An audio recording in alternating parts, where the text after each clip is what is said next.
Hello crafty friends, Laura here with a video that's going to kind of take you through my thread tangle process. First off, I've pulled out some purple and orange supplies. Yes, you heard right, purple and orange. It's a really nice combination actually.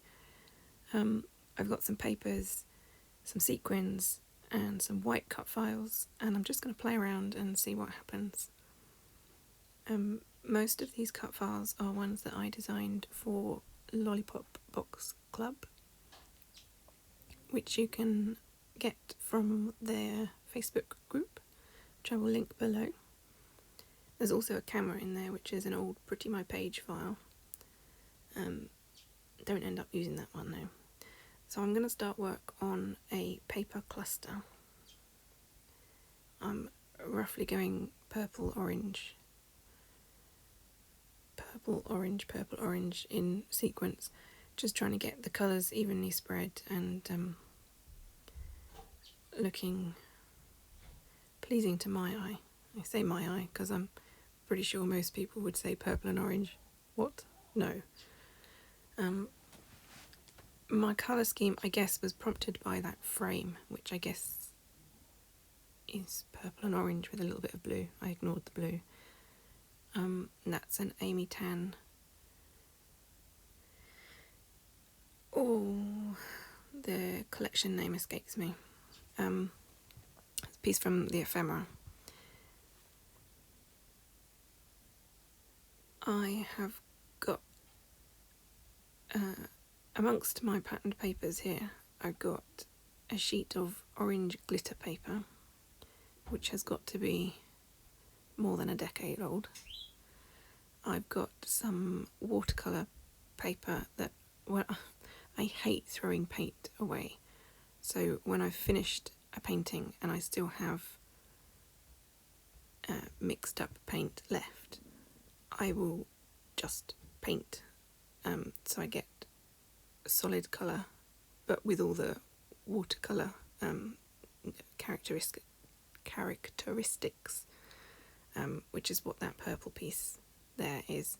It's just me using up my paint because I can't bear to wash it away.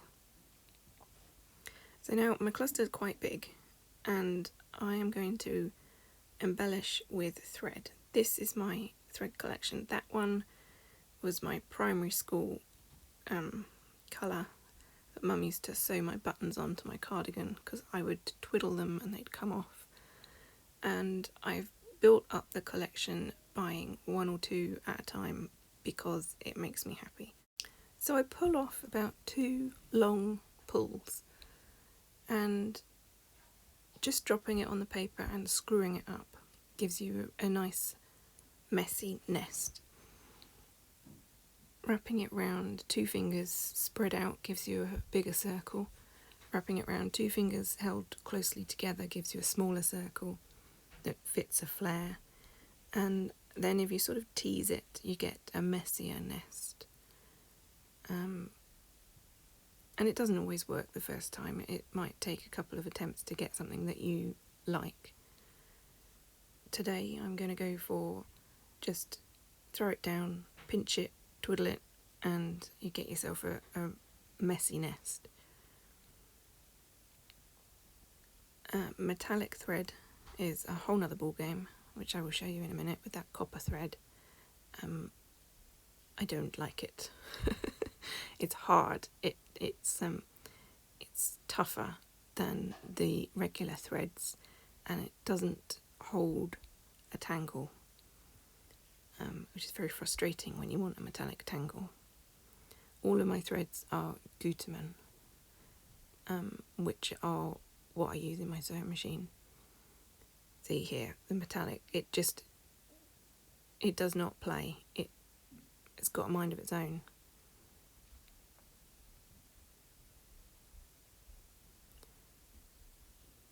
It doesn't have the same appearance as the coloured threads, so I put that to the side and I will use that as for something else.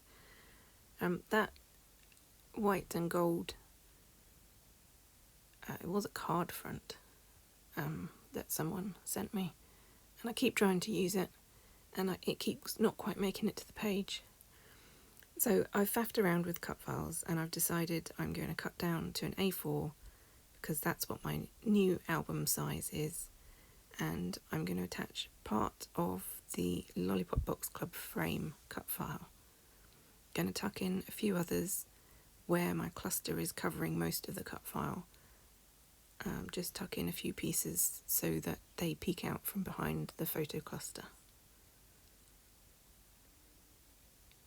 I like the white on white look. It's difficult to see in photos, it's difficult to photograph, but it doesn't stop me from doing it because really that's my favourite aesthetic. So I've finished off with a few lines of sewing and a generous sprinkling of sequins, and that's the layout finished. So thank you for watching. I hope that explains my thread tangling process. If you have any questions, leave them below and I will get back to you. Thank you very much for watching. Like and subscribe and all that jazz, and I'll see you in the next one. Bye.